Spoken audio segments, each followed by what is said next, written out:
Hi everyone, it's Nancy. I wanted to have you guys take a look at our tomato plants here on the left side of Tomato Alley.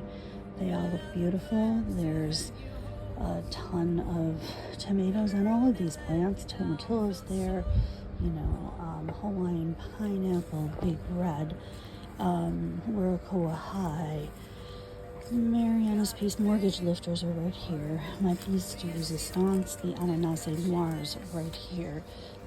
Absolutely stunning. Here's the Mariana's Peace and the Paul Robeson. Take a good look at these, everybody, because tomorrow the entire beds and all of these plants are going to have to go. Let me explain. All right, well, here's the story. We've had some torrential downpours here. We've had a lot of flash flooding here, and we've had a lot of standing water in the yard. Our houses are maybe 10, maybe 11 feet apart here in this subdivision. Come to find out, our neighbor ended up with water in her house. She got somebody to come out and look, and this person came over, and our property goes right up to her house. And this company said that she had water in her house because of our raised beds on the side of the house. I object to that. I don't think that's true. I talked to the Homeowners Association president and said, look, what do we need to do? She wants to dig everything up over here. And she initially told me, your property, you don't have to let anybody on it. 2 days later, after a couple conversations with our neighbor, and nothing really resolved, the Homeowners Association president knocked at my door, and she had a city code enforcer with her. And she said she was filing a nuisance complaint against us because our beds were too close to the house next door, and we did not want to remove them, and they were causing the water in our neighbor's house. And I said, okay, we did not know that. We did not know that these beds were too close. Is there some sort of law, ordinance? And apparently there is. You have to be 3 feet, a structure has to be 3 feet away from a property line. Okay, I'm not entirely sure that a raised bed is a structure, but it doesn't seem to be about the raised beds. It seems to be about the fact that they hold water. I don't know. Anyhow, instead of coming and telling me directly this, and if this is the case and she could show me proof and I could see it on paper, I would concede and I'd say, okay, the bed's got to go, but can you wait till September? And absolutely not. Refuse to wait till September.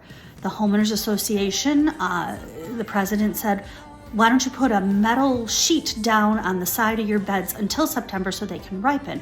However, the code enforcement officer said, well, if you do that and there's still water coming into her house, you will be liable for the damage to her house. And we would have to pay to get her house fixed because nature is dumping so much water on us. So we, and I will say I was not the most pleasant to either one of those women. It was escalated to the city for no reason. It was unnecessarily mean-spirited by the Homeowners Association president. I highly recommend moving into places that do not have HOAs. However, we seem to be between a rock and a hard place, and we have to remove the beds with full-blown tomato plants in them. These tomato plants, as you all know, are all heirloom tomatoes. There are some rare heirloom tomatoes in there, and they are fruiting crazy. We were just saying that, boy, did these plants look the best they've ever looked.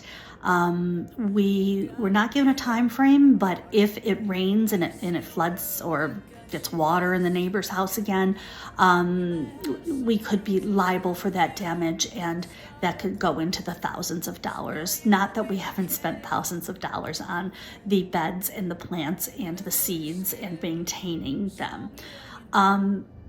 We are going to dismantle the beds tomorrow and attempt to replant in the ground. We have room for possibly 7 plants. There's 25 tomato plants that are going to need to be relocated. We will get 7 of them actually into the ground. I don't know how that's going to go. These are big plants. They're mature plants. The other ones, we we'll have to put into containers, and we'll do it. And then we will move the beds to be exactly 3 feet away from the property. I have done research, and it's kind of vague. I did find out about a right to garden law that we do have in the state of Illinois. We have the right to garden and to grow our own food, but it doesn't say anything about property lines. Looking through the neighborhood, it appears that everybody is right up to everybody else's property lines. Now, this is some sort of vendetta. This is some sort of a power grab by the HOA president, which I'm not surprised about because this has happened before, okay? But that's the story. The raised beds will be dismantled tomorrow and the plants put wherever we can put them, and we're gonna hope and cross our fingers that they're fine. I have a lot of tomatoes on these plants that I showed you. I'm fairly devastated about this. I'm disheartened. I can't believe that the HOA president would escalate this so quickly, because it's all about this nuisance claim, this nuisance complaint. If it got filed, it would be on record, and we would have a complaint against us that we would possibly have to pay a fee for. And then we would possibly be liable for the water that's in our neighbor's house. To be clear, the neighbor is not the one that filed the nuisance complaint or called the city. It's all the HOA president with a power grab going on.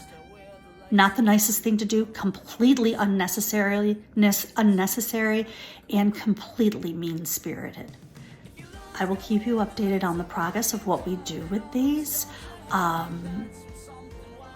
When you move into a place, people say, well, gosh, HOAs are just a nightmare. You gotta be careful. HOAs are evil. I don't think it's the HOAs that are evil. I think it's the board members and presidents that are, and the people that run them. Thanks for listening.